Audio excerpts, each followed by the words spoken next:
Pernah dengar pokok yang berdarah?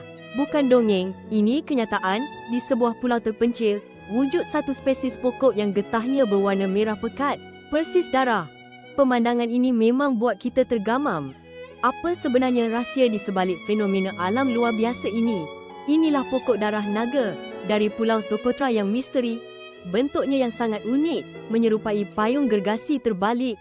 Struktur payungnya ini bukan saja menawan mata, tapi juga berfungsi penting untuk mengumpul embun dan meminimumkan kehilangan air di tanah kering kontang.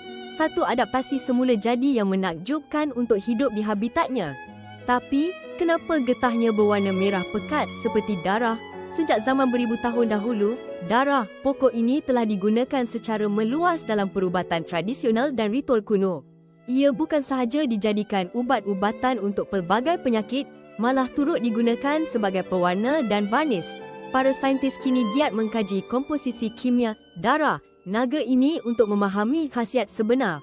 Ada yang percaya ia mengandungi antioksidan kuat. Adakah kita bakal membongkar rahsia perubatan kuno yang mungkin mengubah dunia moden? Misteri pokok ini masih terus menjadi tarikan.